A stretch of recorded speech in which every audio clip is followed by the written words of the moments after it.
love, sex, desire, drama, lovers, and the others. And we talk about it all here on Relationship Rhetoric.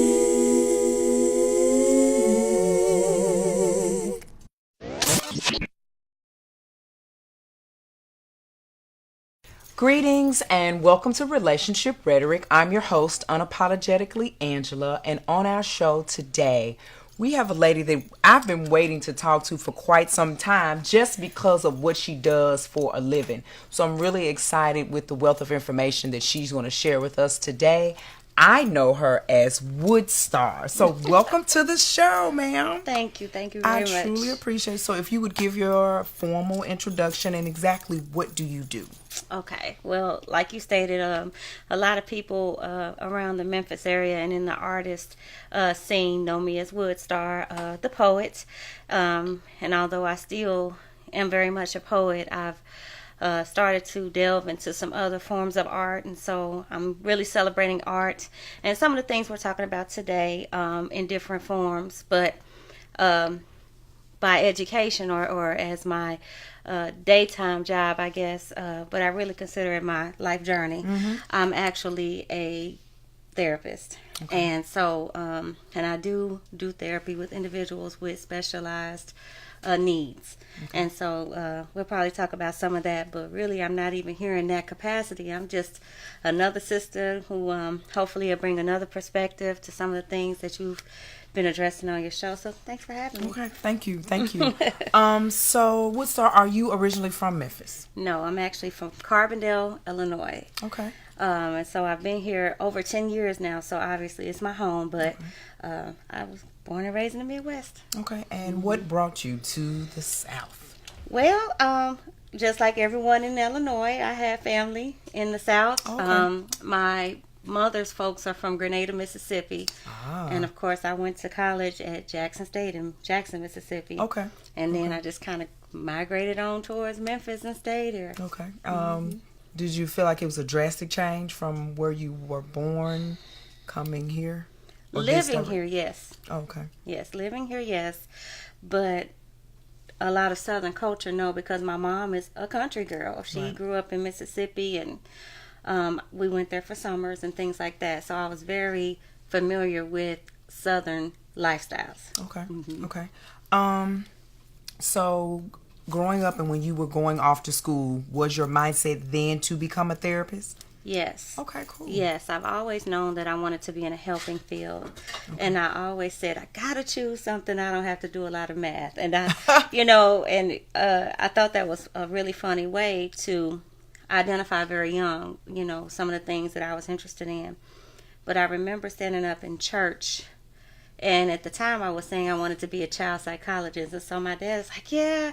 My family calls me Keisha because, of course, my real name is Markesha. But, my dad's like, yeah, Keisha wants to be a child psychologist, and this is so great. And, we were doing like a career development day at church. Mm-hmm. And he said, Keisha, stand up and tell them, about what you do. And I'm like, well, I want to be a sex therapist.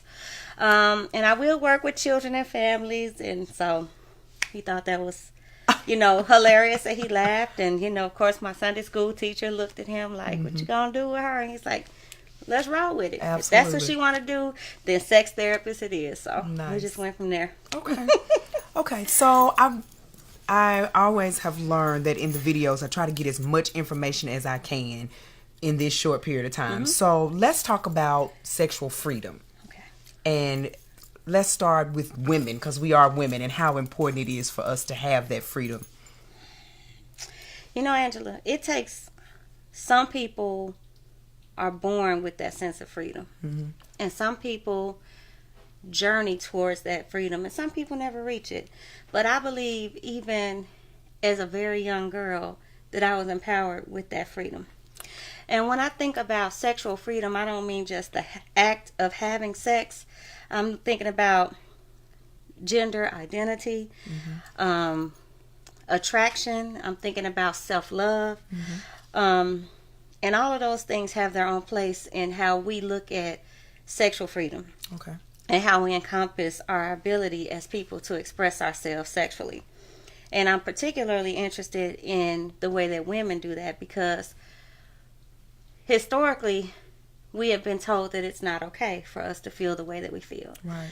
Or for us to do things behind closed doors but not be open or expressive about it. And, we all know that sexuality is a human thing. Mm-hmm.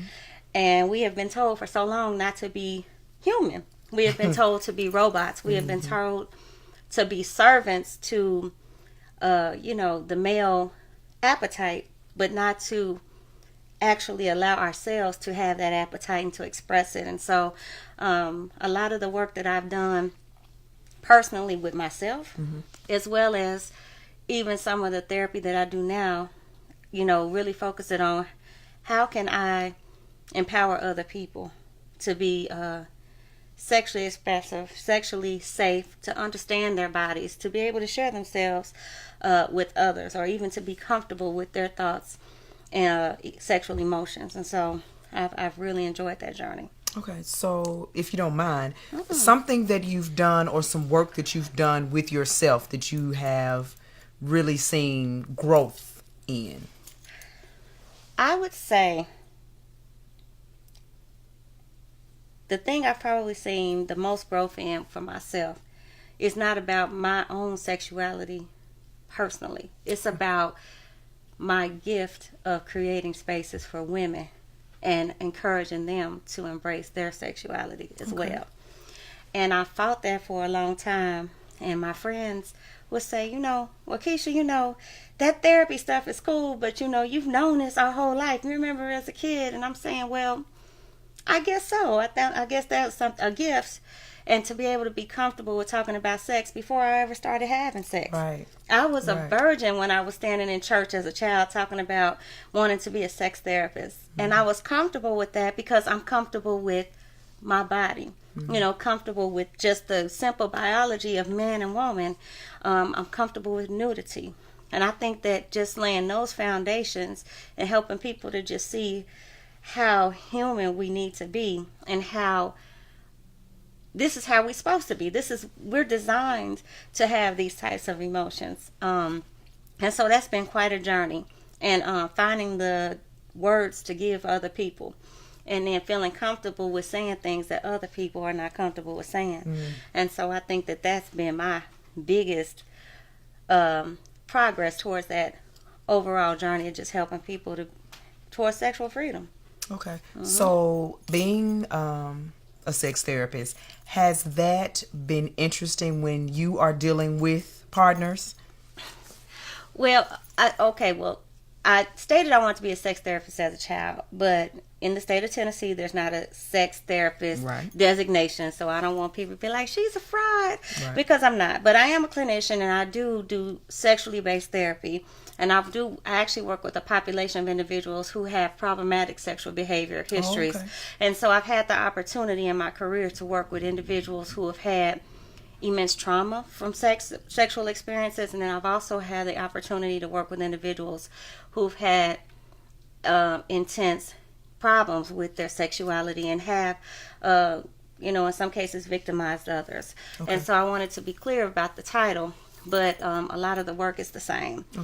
And it's been really interesting, to say the very least.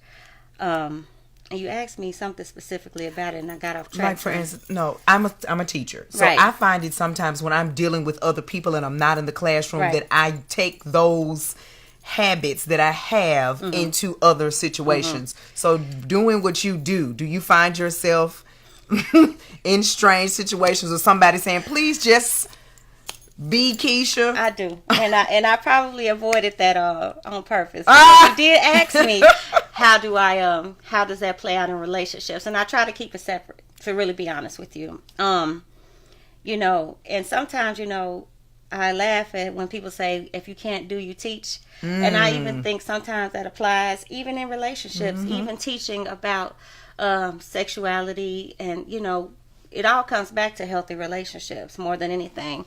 And so I do find that in my current relationship as well as in previous relationships, it's almost been thrown in my face like, we're having this problem and you're supposed to fix it because this is what you do. Wow. And, you know, maybe not in those words, but that's how it's felt to me, right, when things have been said.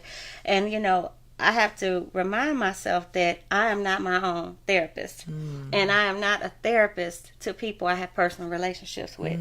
And so I tend to approach a therapeutic relationship much differently than I would approach a personal relationship.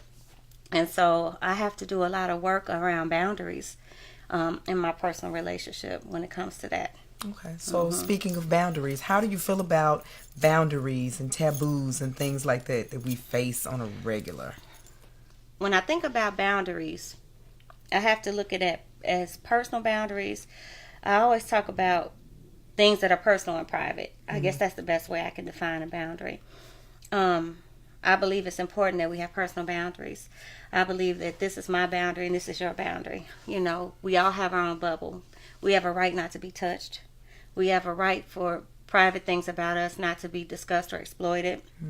I believe those are boundaries that people don't respect the way that they should. And I believe that we need to hopefully become more and more empowered to demand that people do respect those boundaries.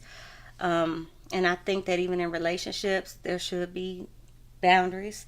There are people who are into some more progressive sexual things than others are.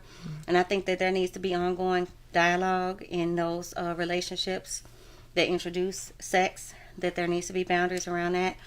Even in sexual relationships where there is an agreement that there will be some rough play or some dominance and things like that, there still needs to be boundaries in the form of safe words. Absolutely. And so I think that the boundary piece comes in where if it's with your mate, that you all come up with what those boundaries look like together. Okay. And I believe that conversation is important before having sex versus now we're in this and you're digging it but I'm not digging it, so how do I say it? I think that safe word and those cues need to be put in place before anything happens so that everyone will be clear on, you know, if you have right to change your mind. Absolutely. You know, we have a right to say, hey, I was into it before and now I'm not, so this is the safe word and I want to stop.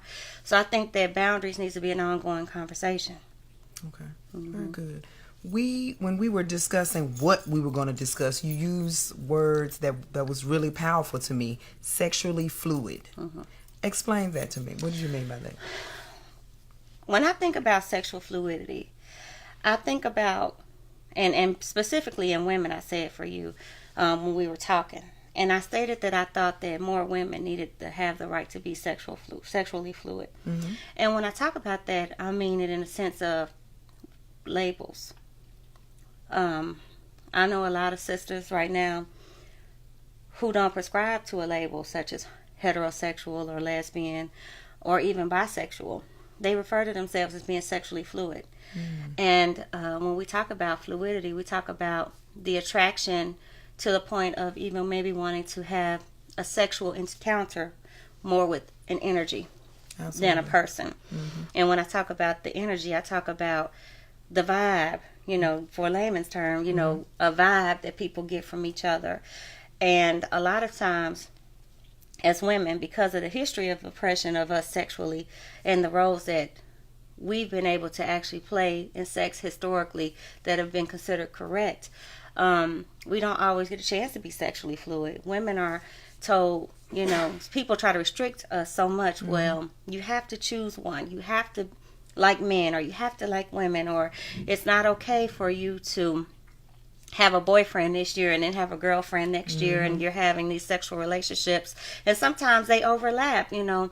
But again, that goes back to the boundaries and the dialogue. I think that when you're in a adult consenting relationship, you have the right to be fluid. You have the right to say, my energy goes towards this person and I'm going to pursue that. And then if my energy connects with someone else, I have the right to pursue that, you know. And I think that there are a lot of people who are just now embracing that in themselves, and who are effectively allowing themselves to be fluid. Okay. So we've talked a lot about the woman's perspective, I guess, because we are women. Absolutely. What encounters have you had, those that you can discuss in talking to brothers about these type of issues? Well, I have male friends, platonic male friends, and those relationships are very important to me. And to be honest with you, a lot of times the conversation is very similar, and that's on purpose, because I want for other women to feel that same sense of empowerment that I would want for men to feel. Right. And a lot of times men already are there, and I learn a lot from them, because when I'm asking questions from a male perspective, typically I get very different answers. And so sometimes it's about empowering brothers and encouraging them, but then also it's about learning from them. I don't know what male sexuality is like firsthand, because I'm not a man. I don't identify as a man. I don't identify male.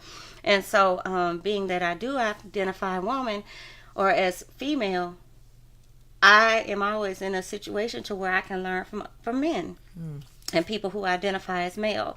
And so I think that the conversations with the brothers, my intent is for them to be similar, because we all have, a right towards sexual freedom, and comfort with ourselves as sexual beings. But I tend to learn some things, and something that always, maybe this is just my own bias, because I know how restricted I feel at times as a woman. Sometimes it's amazing to me how some of them express being confined sexually, or not being able to be their genuine selves sexually.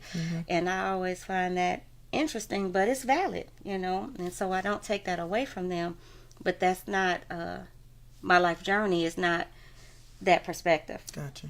Now, career-wise, I have worked with many male people that identify male as well, of all ages, and I really respect where they are. I acknowledge their trauma, because many of them do have trauma, and I respect where they are, and then, my focus with them is the same as with my sisters. Healthy sexuality, knowledge of self, expressing yourself, so anything that I would teach a sister, I would want a brother to have that same knowledge, because more than likely he's going to go and touch someone else. Absolutely. And he needs to be empowered with that same information. Absolutely. Okay, so our last question, and just it's advice to share. How important is it to feel free to talk about, not necessarily a trauma, but just your sexuality, and be free to say, I can share this and not feel the shame or the guilt? So that question is so important. I'm glad you asked me that. And I could answer it in so many ways, but I really want to answer it in a way that will capture with the small amount of time we have left.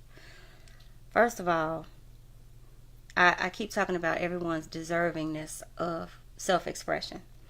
And I think that that's a big part of it.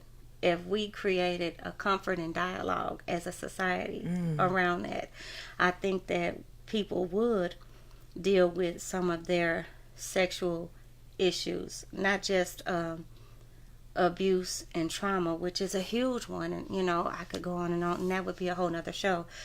That deserves the type of attention that another, segment would call for. But I think that if we created a comfort and dialogue around something as natural as sexuality, that it would benefit us as a society. If you look at other societies and how the taboo is not as great around fat bodies. The taboo is not as great around nudity.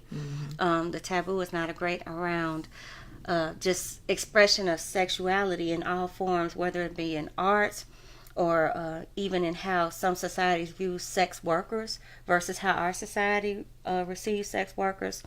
I think that if we were just open to the dialogue, it would really help it would breed some understanding and some tolerance. And I think that that's missing in those conversations.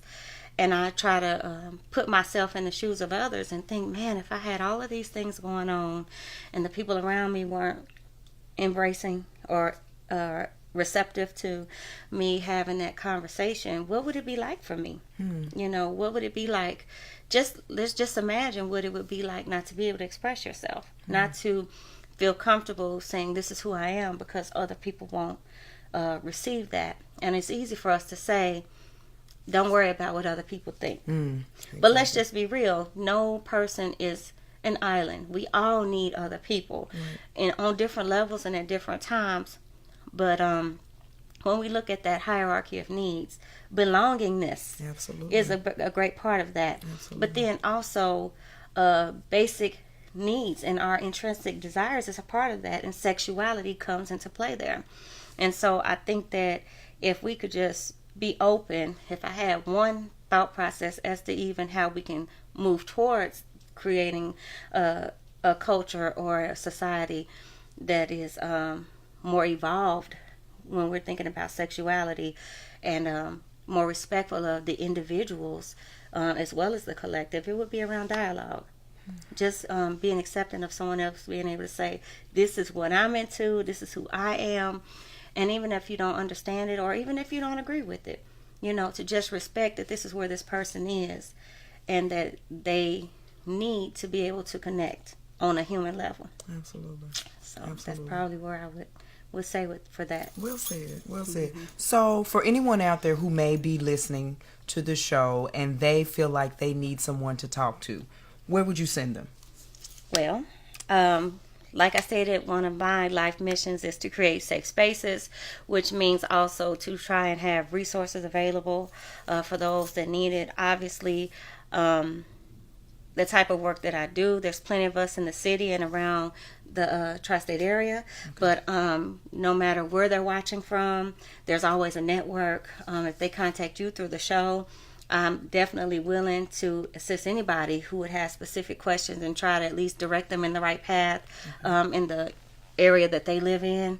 There are several programs. I actually work for one for individuals who have problematic sexual behaviors, and that is not just men, but that's women as well, and those who have different levels of ability and intellectual functioning. And I think it's important that we know that sexuality is inclusive. So if you know someone who needs that help, please reach out to Angela, and she can reach out to me, and there's a whole network of us out here who are doing the work, and we can help direct you to someone. Absolutely. Yeah. Thank you. You're so welcome. That was so worth the wait. That was I'm a so wealth excited. of information. Thank you for having me. I'm so glad we were able to make it. Our notion for today is as simple as this. Sexuality is a safe place where judgment, shame, and guilt are not welcome. Respect that space. This has been Unapologetically Angela on Relationship Rhetoric, Peace, Love, and Enlightenment.